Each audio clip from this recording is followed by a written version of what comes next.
What's up, guys? We're back with another episode of Game or Garbage. Today we will be talking about Resident Evil 3, Cyberpunk 2077, and Final Fantasy 7.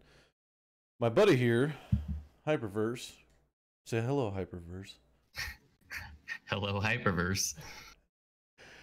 Has never actually really looked into any of these games, which is making it interesting. But we're going to rate them at the best of our ability. Myself, I've been following Cyberpunk 2077, Resident Evil 3, and Final Fantasy 7 pretty heavily throughout their development cycle because it was released so long ago. But let's start off with some Resident Evil 3. What are you thinking about Resident Evil 3, Hyperverse, from what you've learned throughout the last week? What do you think about it? Well, so like he was just saying, I'm not very into some of these games, or I haven't followed them. So this is like my most knowledgeable area. It's like the Resident Evil series. But I have yet to play. So I like the way that the games play out. They always seem to have these puzzles and unique do you call them zombies? What are these? Well, yeah, they're creations? 100%. Yeah, they're 100% zombies. So the backstory behind the whole Resident Evil outbreak is they were developing genetic mutations through different various plants and things like that, where they discovered the T virus. And there's other miscellaneous, as Ouroboros and things like that, that bring in this zombie apocalypse. But the T virus is like the number one main hitter, which turns them into mindless, brain hungry zombies. So that's kind of the quick down and dirty backstory of what Resident Evil is. There's a huge underlying story with all the games connecting and everything like that. But Resident Evil 3 specifically takes place in Raccoon City. Raccoon City being the initial outbreak. Well, it's not even really the initial outbreak. They were doing tests before, if you really want to go into the history. But it was a huge outbreak in Raccoon City where they would take, originally Leon and Claire went into the city and fought their way through and killed what they called the Tyrant, or Mr. X, if you want to get into it. And then Resident Evil 3 picks up back in back in Raccoon City, where you're playing as Jill Valentine, which is a STARS member, and they've developed a super mutated zombie, I guess, that is specifically coded to track down and kill STARS members. That right there is the whole setup for this game. So yes, zombies. Okay. Zombies would be a correct statement. But Well, anyway, it's crazy. I know it's not the same one, but from the small whichever Resident Evil game I saw my neighbor playing at the time, watching her get so engrossed in like the items that you can pick up and knowing like the healing items, the way the inventories looked and how everything kind of fit the same style. It was cool. Like you're the only one kind of running around, or maybe there's like, surprise appearances of like another individual, but they might not last long because they probably will die. And I don't know for sure, but that's what I'm thinking. It's cool that it's just telling a story by you running through it. So instead of something like a Telltale games where there's a story and you're just kind of wandering through it, you have some say in the way you do this, because people modify the way they play, like speedrunners and whatnot. Well, I mean, there's also a lot of for Resident Evil run-throughs and speed runs and stuff, especially with the remakes that they're doing. There's a whole lot of math and science and things like that involved. That you can't really say that there's going to be like too much science into it, because it is just figuring out the manipulations of the mechanics itself. But as far as it goes, Resident Evil speedrunners have a lot of calculations and time spent into figuring out what games, like what weapons do the most damage in the least amount of time, and how can they avoid specific enemies, things like that, that will actually play very heavily into the way that the game is played. And yes, it does create a diverse way of playing. Whether you're just going through and playing for the story, or you're just trying to beat it as fast as you human possibly can. But I think that the Resident Evil 3 series or game that's coming out is focusing really heavily on the right items for what they're doing. The release trailer that they put out for it was fantastic. The only concern that I'm having right now is how quick they're pushing this out right after they did the remake for Resident Evil 2. Um, because Resident Evil 2 released, oh my god, now I gotta look that up because I can't even remember when it released. I think it was like November. But yeah, I'm pretty sure it released somewhere around November, and I can't type today, so you know. Let's let's take a gander here. Resident Evil 2 released. Oh, I guess it released in January, but still, that's only a little over a year in development time. Wow, it really released in January? Well, Man. I mean, it's possible that they split their development team and had one team working on one and then starting to work on the other. Because we don't know for sure exactly when they started these projects. Right. But it's still concerning to me because, like, you know, split focus is never a good focus. You know what I mean? But Yeah, if you're working on the same like franchise, I don't know. I wouldn't see why you would do that. yeah, I mean, yeah, I mean, all the groundwork is there. And so the game is already set in place and it's good to go. So the development wouldn't be too hampered, I guess. You just have to make everything more beautiful and cut out things that aren't required. Which brings me to my next point. Resident Evil 3 had a lot of atmosphere involved.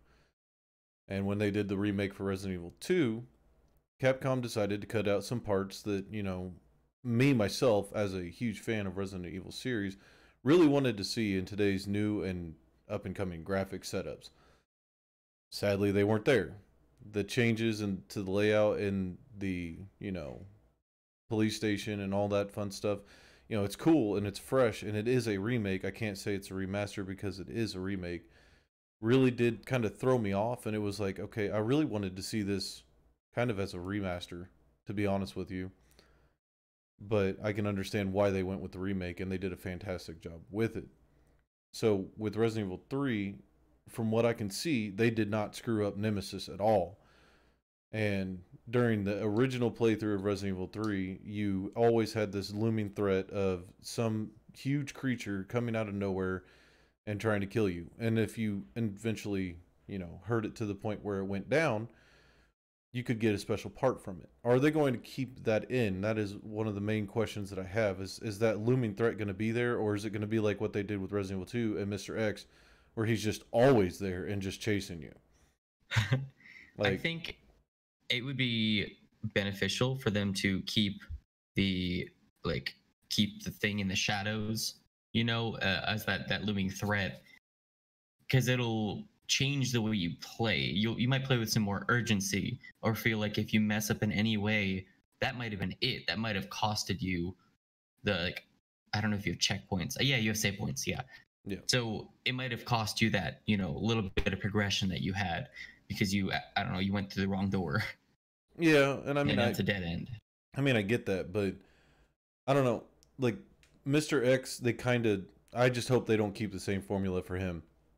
They kind of kept it true to the original with that one, where he did just constantly chase you through certain areas and you had to constantly avoid him and things like that. And then he just got annoying.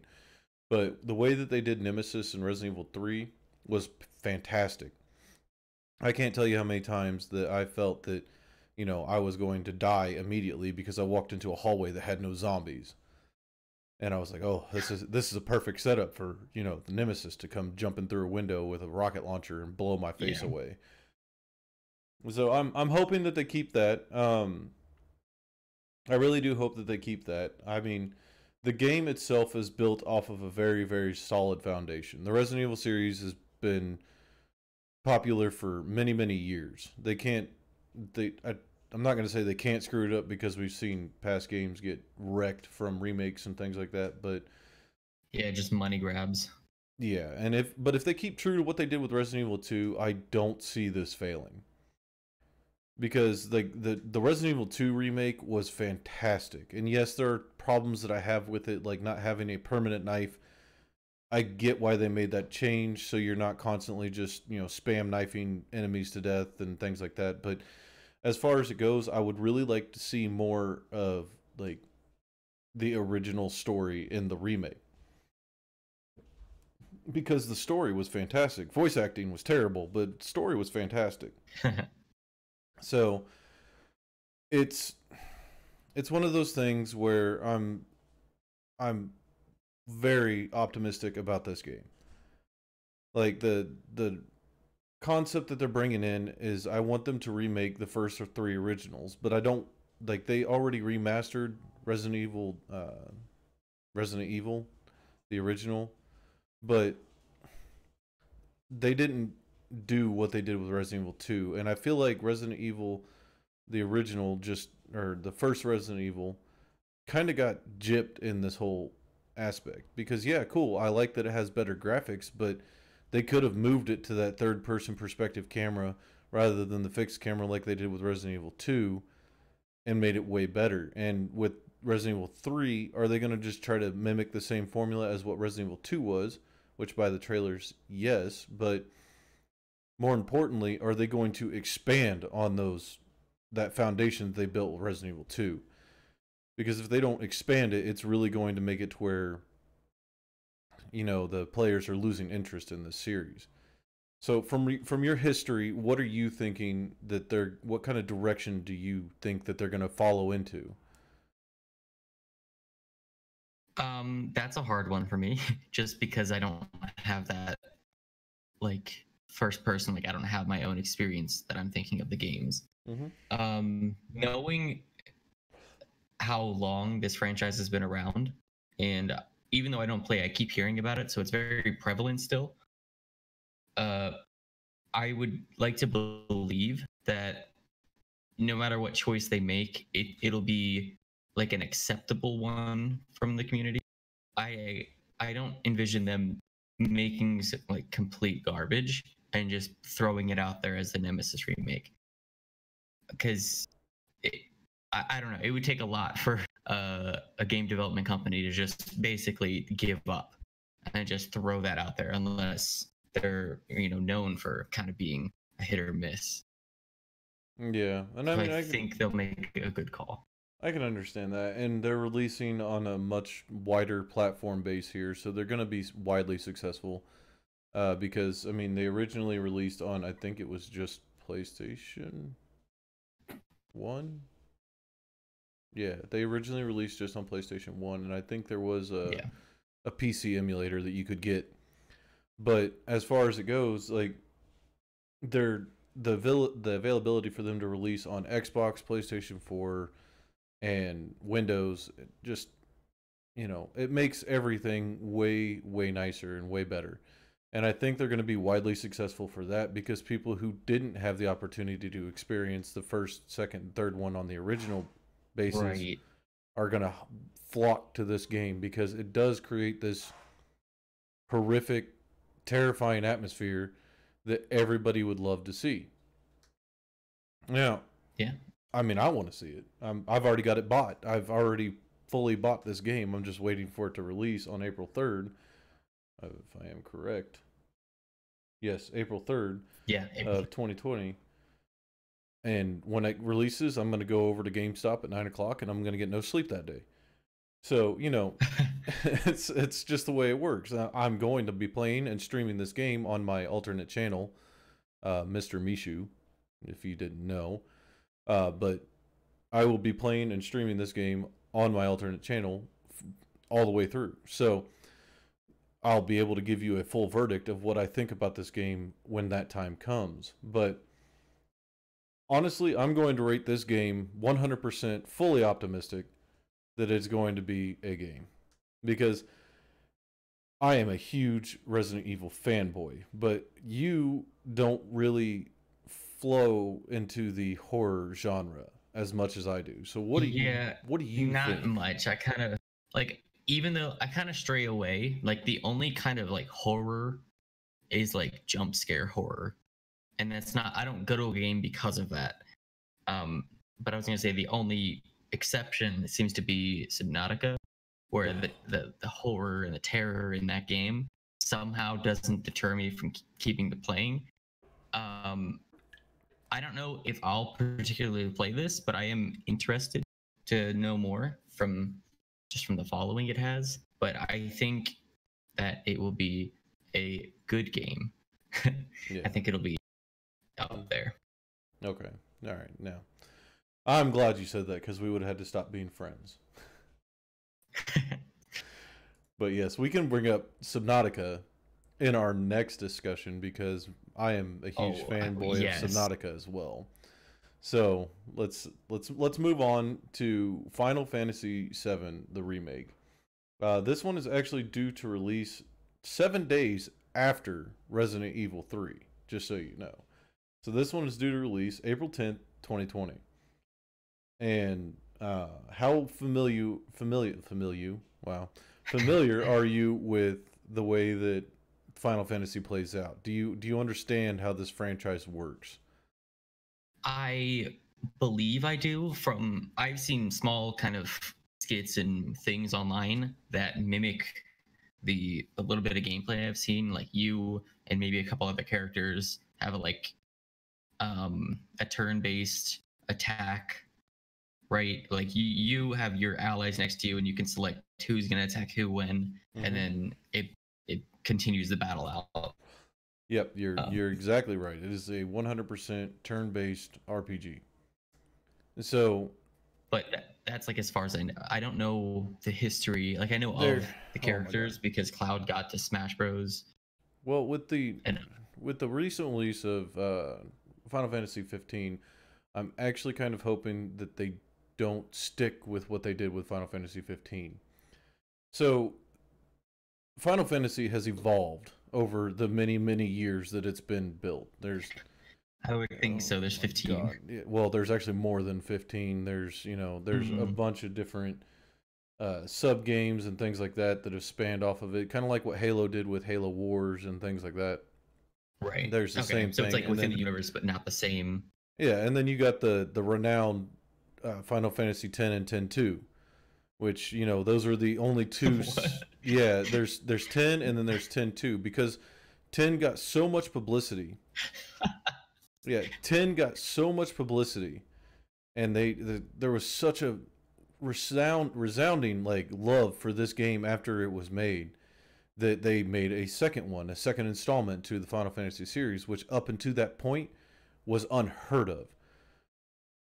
Everybody that plays these games and is a hardcore fanboy of these games always tries to find a connection between the games that they make, but there really isn't. So Final Fantasies are all independent games. They're just a giant franchise of all these independent large games where they're this fantasy world that you just explore and conquer these extreme beasts that are just ridiculous. But the main thing about Final Fantasy VII is that it was a 4 disc game that originally released for PlayStation 1. 4 discs. So you get to a certain point and you have to physically stop and put in a new disc to continue playing the story, and it was fantastic. Wow. Yeah, it was great. And then Resident Evil 3, I'm wanting to say Resident Evil 2 and 3 had multiple discs, but this was one of the largest. It took hours to beat huge storylines, things like that. And none of these games connected. They're all independent. And then they created 10 and 10-2. And then 10 and 10-2 connected, and they were just like, whoa, mind blown, story continuation. But the main thing that like I'm thinking that they're going to do with Final Fantasy 7 that I kind of don't want to see is that they're going to go with what they did with Final Fantasy 15, where you're in this large open world. All the creatures are outside. You can see everything, and then you can just run in and start this epic battle, and you only control one person at a time. You're not working as a group Oh, okay. anymore. So, yeah, they're epic battles, don't get me wrong, and I would like to see that kind of cinematic battles in in Final Fantasy 7, but I don't want them to go to that style of gameplay anymore because it's one of those things that's just, to me, it's rough. To me, it's very rough. I don't like that. I'm so used to the way that Final Fantasy VII originally played out. You got Final Fantasy VIII with the Gunblade and all that fun stuff, and those felt good. It took thought, it took strategy, it took all this, not just running in, getting a new ability, and destroying a creature. That's where I kind of lost focus because they started this transition in Final Fantasy 12, and I hope that they don't keep with it. But if they do keep with it, I hope that they revamp it and make it better. Yeah. So It sounds like swapping up from what I was saying, like the turn based and having multiple characters that are kind of in your party. It, I don't, I'm scared to say it's not Final Fantasy because I mean, if they're going in that direction, I guess it is. But yeah, I don't even play, and that was pretty iconic yeah, to have in an entire party. and like, I mean, I gotta understand it. Not everybody likes turn based, and a lot of people like that high paced action and on the fly thinking and things like that. But to me, Final Fantasy is not a high paced action game. It's a story heavy, thought heavy game. And that I really hope they keep that with it. Regardless, I'm going to play it. So, I'll destroy it like I did Final Fantasy 15, but I really hope that they when they take this remake, they take into consideration bringing back the nostalgia that they had in this game. And this has been in the works for years. I can't even remember when they originally announced it. But yeah, it's been in the work for years. By handle okay and initial. Sorry, I'm reviewing some of the releases. Square Enix, okay, so they showcased it in 2008. So in 2008, it took them 12 years 12 years to fully come up with the concept and idea for them to make this game. 12 years. And then they didn't say anything else Wow. about it until 2015. And it's like, oh. Under lock and key. Yeah, and they 12 years. So out of 12 years of production, and I mean, I'm sure that they weren't just focusing that game because they did release other games in the process, but 12 years of planning and production. That has got to bring an astounding game. And I mean, for that alone, I could rate this a game and not garbage, because that's pure dedication, pure 100% dedication. And I mean, the developers for it are very, very picky. I've seen their work before. They're very picky. So, I mean, it's going to be produced by a name that I can't say, and directed by a bunch of names that I can't say. But the developer Square Enix, yeah, the developer Square Enix has been in the or been in this franchise forever, and so they're very picky. They know what they're going for. So I'm going to rate this a game for myself. But what do you think as an outside person who's never played? So, from the small amount of the gameplay that I've seen of this remake, I can see what you're saying. I don't know if it's the same as 15, but the way that you're kind of running around like a third person, and then you can on the fly swap characters, and it'll kind of pause or slow down time. It is definitely not the same. It doesn't look bad. I don't know if I'm going to be one who plays it. It definitely doesn't have the same charm for those who like the turn-based and like quick action, like you were saying. Yeah, I don't know. It could be good with the quick action. It really could. It's just it depends on how they do it. Oh my god. I accidentally just switched the stream over. But yeah, it could be But it could be good. Oh, sorry, my really squeaky chair is, disrupting us. But anyway, it could be good with the high-paced action. But I don't think it's going to be that nostalgic feel that everybody's going to go for when they hear about the remake for Final Fantasy VII. But then again, I was kind of skeptical when they did the remake for Resident Evil 2 as well, and that turned out to be a fantastic game. So, yeah, I mean, I would definitely say that it's going to be one of those that it's just like, okay, we can definitely, I can definitely see where they're going with it, and I definitely want to see what they're going to do with it. Yeah, it's an interesting one. The vastly different play style Yeah. is just a toss up. Um, with generally with these remakes, do they just stick with the same exact story, or do they Well, modify a little bit or add a little bit? I mean, it's a remake, so they've kind of got freedom. They stick close to the story, and if they add something that gives more depth, or if Right. they remove something that was just kind of useless, it's kind of expected. So, I mean, yes, there could be, a lot of the story that was missing. Obviously, I can't remember all 40 hours that I dedicated to that game when I was a young child, but I mean, you'll get the feel and you'll bring back all those memories if you start seeing the story as it was. You know what I mean? Right. So it could be, I'm like on the fence just because of how different this gameplay looks. But if the story is that sentimental to you, and you're like, if you're coming back to play it like again as the remake when you played the original, you would probably enjoy it. If you're someone from the outside and this is one of your first games into the franchise, it might be off-putting because if you then go back to try to play the previous stories, the lower numbers in the games, it might be hard to play because you're Yeah. used to this fast-paced world, Yeah. And and if then you it, have to go back to like really slow down. yeah, I can definitely see what you're saying though with if somebody was new coming into this, they could definitely be thrown off by the kind of style that it's playing as, and they're going to be like, "Wait, there's 15 of these and, 1 through Right. 1 through 11 are this kind of style and then they move to this." It just doesn't make any sense. So, like I don't know. I'm cool with seeing like the enemies out in the open and stuff, but I would like for them to continue using like that turn-based strategy thinking style of gameplay where you don't just run in and just swing your sword as fast as you can.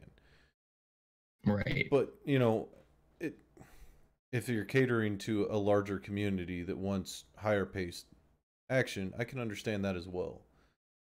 So either way, I still gonna think it's gonna be considered a game because of the fact that one, the nostalgic players are gonna come flocking to this game and be like, "This is amazing, I want to play it." Again, this is gonna be one of those that I stream on my channel, Mr. Mishu, but I don't think I'll be streaming it right as it releases like I will be Resident Evil 3.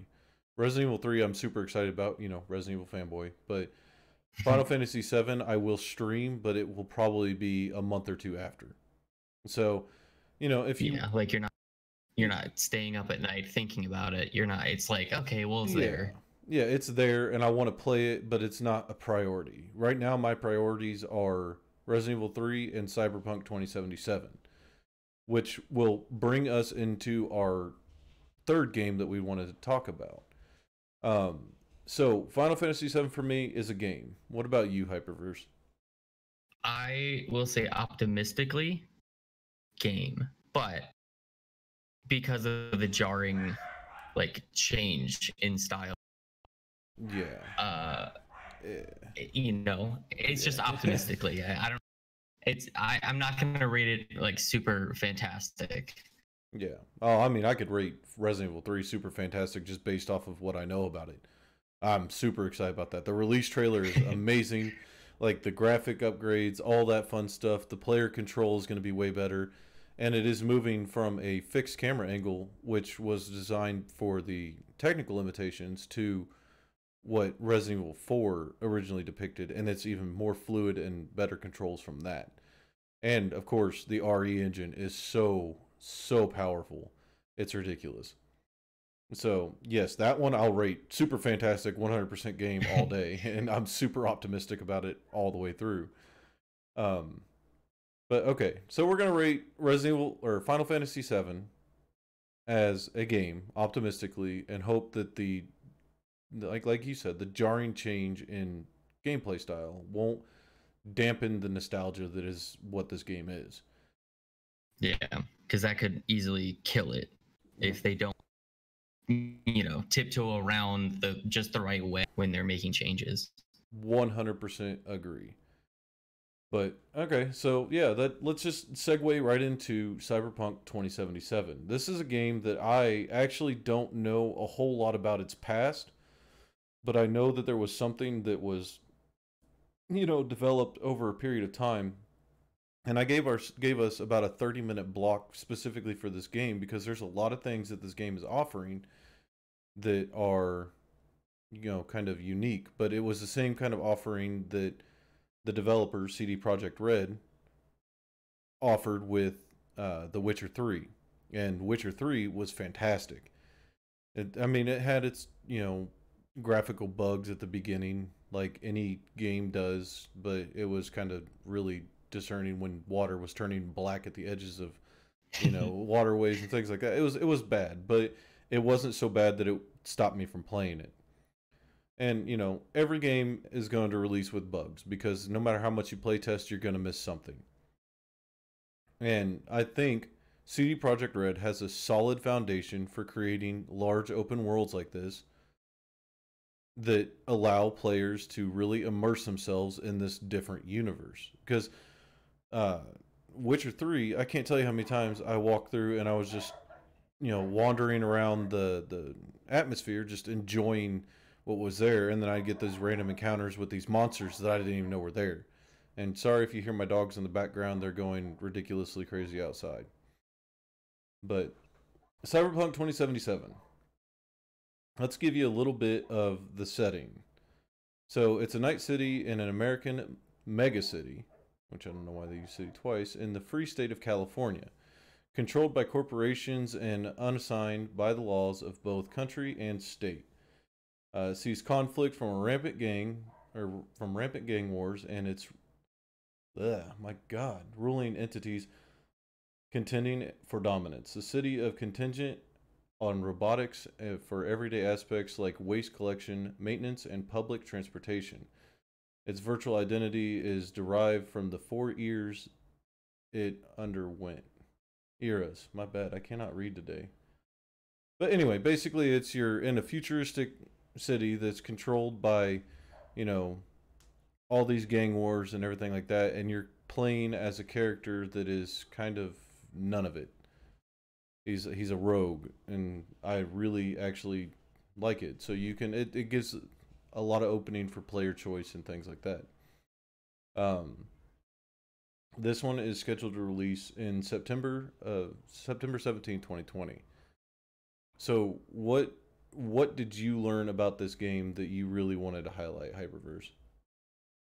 So this is one that has intrigued me enough to look into more later and potentially play. Just the just the trailer alone gives you a feel like it's kind of like a watchdog, like the technology, you can kind of interact with other things, the environment, whatever, based on some of the abilities that it looks like they have. That's pretty cool. The way they're using technology as like a power, and Right. how everyone seems to be some sort of cybernetically enhanced thing. I don't know. I don't know fully if they're like androids, if they're just humans with augmentation, but that alone seems pretty cool. I hope it. Do you know? Is this like sort of an open world, kind of like a GTA 5 with a story, or is this more like a controlled story that you follow? This is role playing, so Yeah, I would like to believe I'm it's going to probably going to say, be more structured.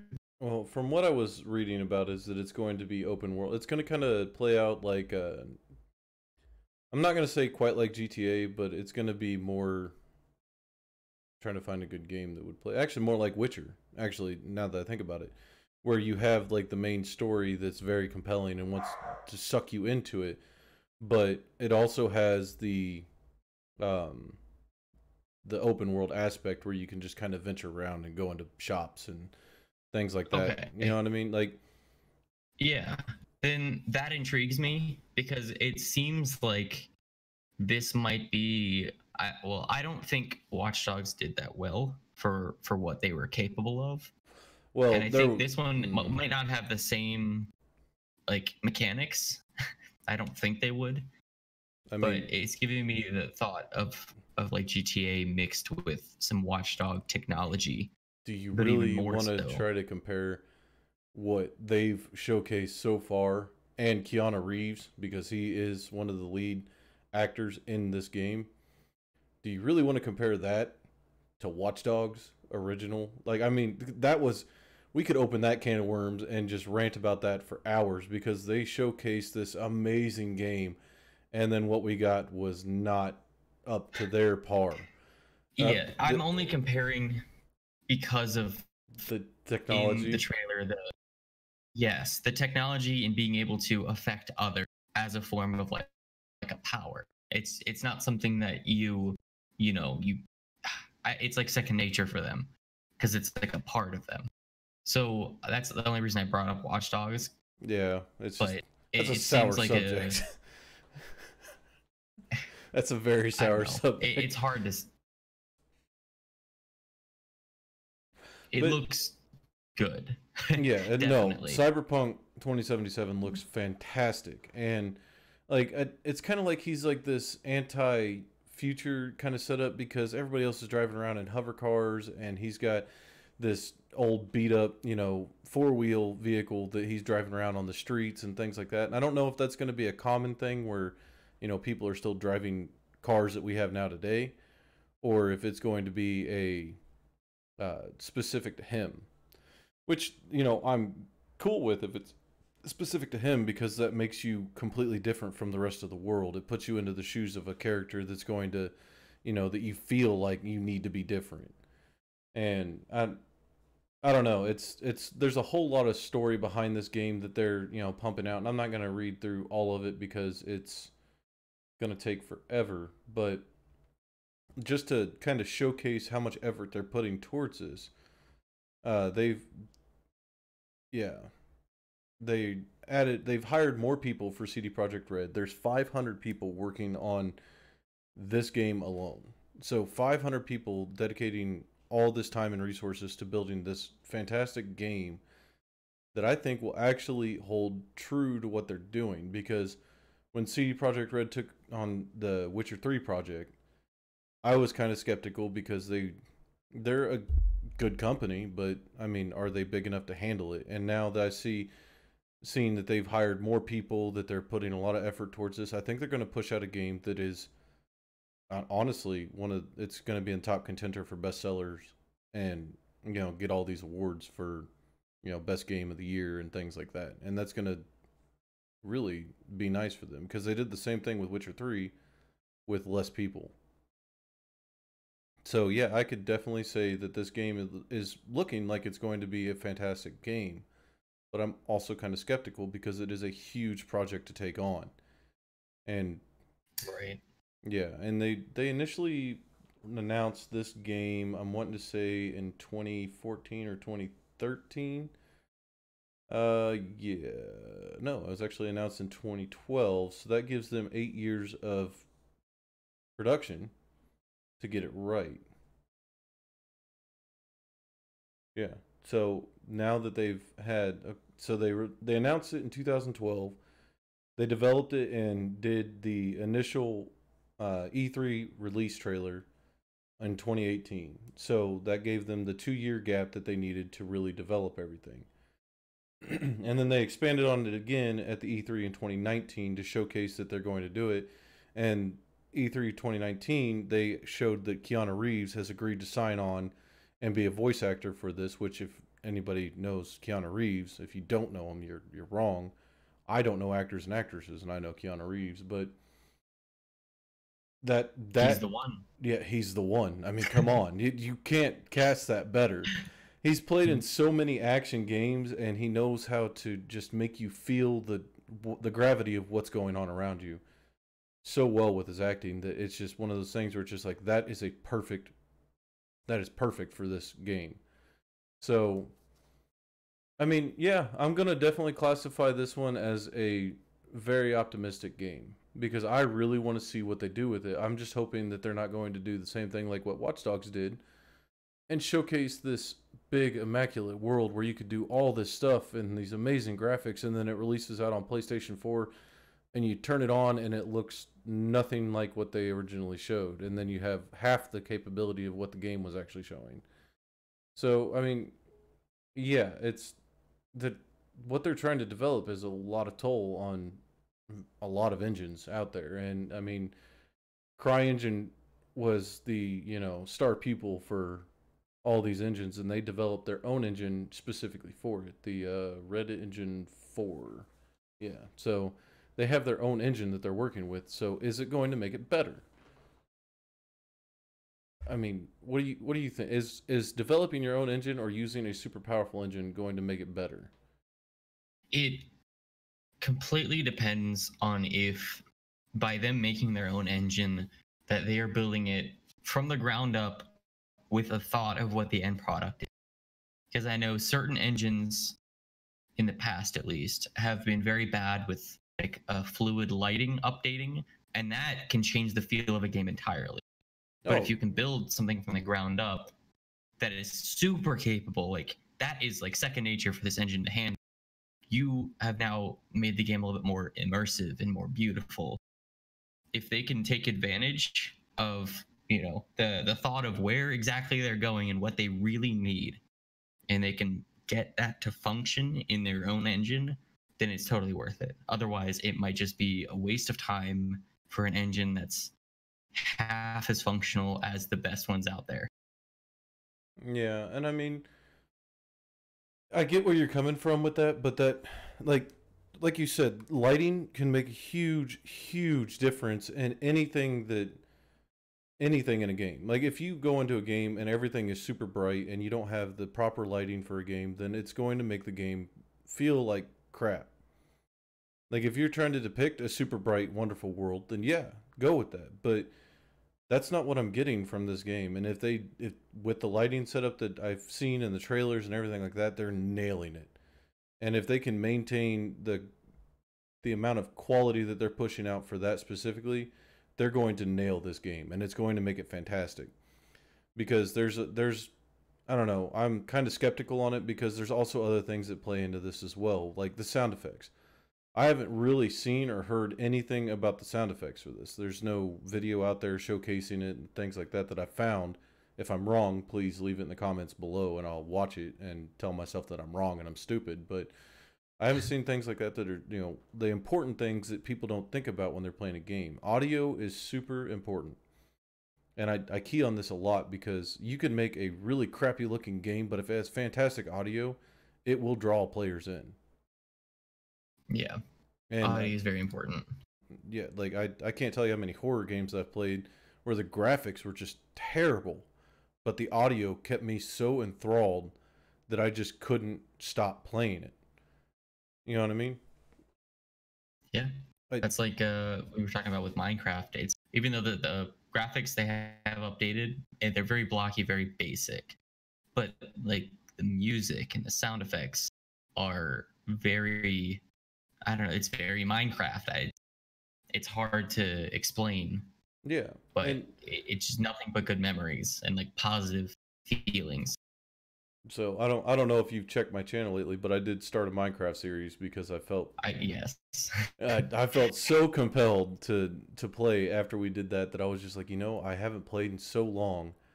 I have to see what's new. And I was actually kind of saddened because the audio is not as frequent as it used to be, and there's a lot of dead zones where it's just quiet and it's just like, okay, Yeah. eh? Yeah. Like Like that's why I like force myself to go get those music discs I was talking to you about, mm-hmm. because then I can force the game to play some sort of music. But Yeah, I don't yeah, know. It aggravates me. Like, don't get me wrong, it aggravates me, but it's also one of those things where it's just like, okay, I don't need the music to get engrossed into this game. Like, I ran into enemies that I hadn't seen before, and I was like, whoa, it's a whole new game again. You know what I mean? Like, Yeah. I didn't know they added them, so I was really, really concerned. I was really like curious about where they came from, so I started like looking for them and things, and I was like, okay, I'm not gonna find them. I already killed one of them. They all ran away. Cool, whatever. But back, Yeah, I'm sure there's a couple of those that'll keep you on your toes now. but yeah, but back to Cyberpunk 2077. The direction that they're going with this game, it really does depend heavily on how they really orchestrate everything all together. So if like it's going to be kind of game breaking if you have this music that just doesn't match, or if the lighting is off, if the graphics don't hold up to par, things like that. And then if the story is trying to tell this dark story, you don't want, like, if the characters' reactions aren't right, then there's a lot of things that are going to make this game to where it's going to be either a hit or miss. And I think they're on the right track. I mean, I don't know what you think, but I specifically think that they're on the right track to doing what they're supposed to. So I don't know. Yeah, it looks good. I don't know much about the entire Cyberpunk franchise, but this alone intrigues me enough to really want to keep tabs on it and Yeah. see more. And I do see that they're coding it out to have a multiplayer aspect as well, which is not something that I would expect out of this game. To be honest with you, I thought it was going to be a single player game. So are they going to try to mimic what they did with GTA Online? Maybe. But Maybe. yeah, but that I don't. It's one of those things where it's just like, are they mimicking this because it did so well, or are they mimicking it because they think it'll fit? And I'm also getting a lot of vibes from uh, Deus Ex Machina or Deus Ex Mankind Divided. You know what I mean? Like those games, those they did really well, but there's a lot of cybernetic implants and things like that. So I feel like they're pulling a lot of inspiration from the Deus Ex series, and that I mean that'll play for their benefit because it's such a well developed series. I mean, they did come back, and a lot of people hated Mankind Divided, but I actually really liked it. There was segments where it was boring to run around in the city, but this game seems like they're pushing that city to an entirely new level. So maybe we'll see. I don't know, but huh? Oh yeah, the open world Metropolis Night City. So yes, to answer your question before, it is going to be It's an open open. world. Yeah. Okay. I mean, that alone will make it better because people can play their way. It'll be a different story for you playing the same game than someone else, which a Yeah. lot of people like that, and that's got replayability. Yeah, and I mean it is going to be a third person perspective, which I'm cool with. I'm kind of getting tired of the first person run and gun kind of gameplay, so I'm kind of getting back into the third person where it's like, okay, this is kind of nice. I get to see my character that I created rather than just assume that it happened. You know what I mean? And then, Yeah, I mean, yeah, I think that the way that they're going with this game is going to make it very well and classify it as a game, not garbage. And so, yeah, I think they're on the right track. I think they're coming up with something that's going to highly encourage players to come out and grab it, experience it, and hopefully it doesn't fall on its face because I really want to play this game. And again, this is one of those games that I will be streaming most likely really relatively close to when it comes out. And yeah, I really think that this is going to be one of those things where it's like I'm excited to play it. Kind of like Resident Evil 3, not quite as high, but I am excited to play it because I've been following it for so long. right. So, I don't know, you going to play it? It depends when they release more information about it. I'll have to see kind of how the feel goes because I know I've seen trailers in the past where the first trailer looks crazy, it looks interesting, and then they keep going. And I'm like, well, you kind of lost me because you went in a different way than I was imagining. Because they go very broad and vague in the beginning because they don't want to show you everything, of course. Yeah. But it looks interesting enough where this one of the 3 games we've talked about, I think I would be more inclined to play this, especially knowing it's an open world. Yeah, I mean, I like a good open world game, and with the kind of results that we got from The Witcher 3, which felt like that world was infinite, it, man, I can't say that it's going to be bad. Like they've kind of nailed down the formula with Witcher 3, and now they're moving into a bigger, broader project that is really not unheard of, but is bringing fresh light to a almost a dead genre, where it's you're cybernetic, you're a cyborg, and you're doing yada yada yada. So it's kind of a dead genre, but I'm seeing the uprise in this specific type of game style, and I don't know. I seriously think it's going to do well. And I'm kind of, the more I talk about it, the more I want to play it, and I can't because it doesn't come out until September. So Yeah, we got some time to figure out if it's going to be good or not. yeah, and every game that I play on my channel, I will be coming back at some point because we just started this. This is our second podcast.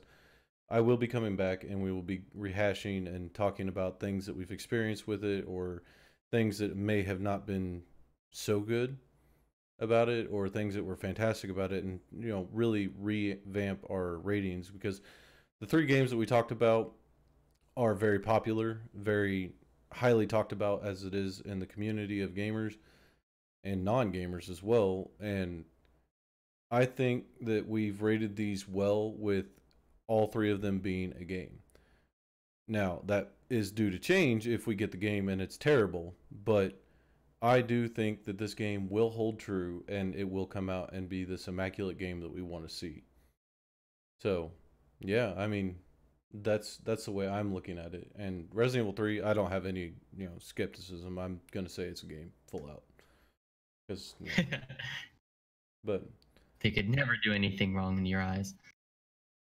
That's not true. They did kind of screw it up with Umbrella Chronicles and things like that. So, but Capcom themselves did not develop Umbrella Chronicles. That was a sub company or a sister company or something that they got the license for and created this ridiculous game. But with the history that I've seen that CD Projekt Red can do, Cyberpunk 2077 is very optimistically going to be a game. And I don't know.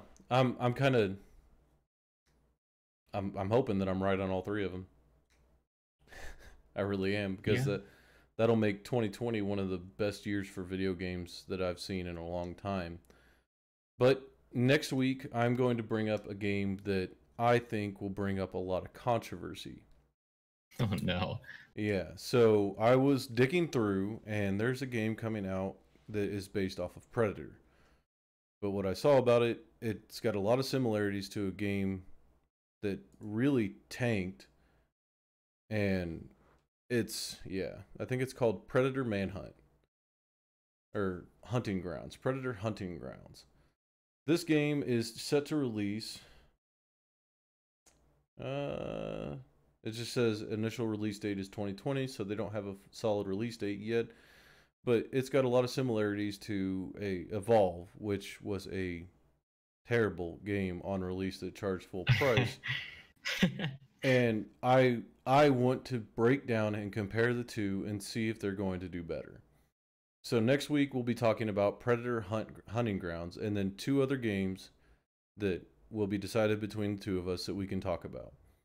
I know nothing about this game, but I will be doing the research to find out all I can about it and really drive home a good argument about it. That will be our main piece for next week. But we'll discuss the next 2 games as well, but we don't know what they are yet. We haven't decided. But if you have comments, concerns, questions, or suggestions, put it down in the comments below. Or if you just hate our voices and you want us to stop this, put it in the comments below, but we'll probably ignore it. So, I think, as it stands, I know I did a lot of the talking this time. That's why Hyperverse will be picking the games for next week. But I did a lot of the talking this time, but the input that he has is very valuable to me because it gives me that moment of, you know, ponder that I don't usually think about when I'm looking at a game. So, again, we have channels that we play games on, and we have our podcast. We have Hyperverse, his channel, and then we have Mr. Mishu, my channel. So if you want to see these games that we're talking about, go subscribe because 90% of them will probably end up playing, or I will. He's kind of picky about the games that he plays because they're not all Pokemon. Hey, I play more than just Pokemon. But we'll also be dabbling into games that are already released that we will talk about and break down and really explain some of the things that people don't pay attention to that are really impactful, like audio and things like that. So we'll be breaking into VR games eventually, and we'll be bringing up and broadening our horizons to pretty much everything game, from Android to, you know, iPad, console, PC, emulators, whatever it is. And we'll be expanding out that way so we can really get a grasp of the full gaming community, not just up and coming special games that everybody's talking about. But right, some indie games I'm sure would be top picks here and there. yeah, and I was delving through itch.io not too long ago, itch.io, and it is a hub for indie developers to post games, shorts, demos, whatever you want to call them, on that website and raise money to help them develop. So if you want to support developers and designers that are up and coming, or just want to check out some of the cool games that they have, go check out itch.io. They have tons of them. And I was digging through that the other day, and I downloaded 7 horror games that ended up, you know, a lot of them were nice. And a lot of them were good. But some of them just needed work. But yeah, go check them out. And we will be doing some reviews on those. Because again, they're indie games. They're going to be shorts. And then we can actually probably showcase some gameplay of them as well. But unless you got something else to say, Hyperverse, I think I covered everything. No, I think it's about everything this time around. I'll definitely have a lot more of a emotionally charged opinions for games that I know more about.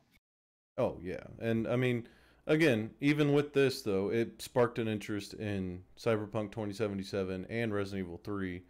I don't know so much about Final Fantasy 7. You didn't seem super interested in it, but it did spark it. I know it was around, but I've never really decided, oh, I'm going to look into this. It just didn't grab me the way it does others. Right. And so, I mean, it's sparking an interest. So if you are interested in these games, look them up, figure out what they're about, you know, see if you're going to play them. Because, again, any support that is given to these guys actually helps the development for, you know, years to come. And it also keeps them in, you know, in work, which everybody needs money. So, yeah, go check them out. If you're interested, get set up and figure out if you're going to buy them. If not, well, oh well. We'll talk about a different game next week and you might get interested in those. So, until next Sunday, we will see you guys next time. Say bye, Hyperverse. Later. Bye, Hyperverse. Bye, guys.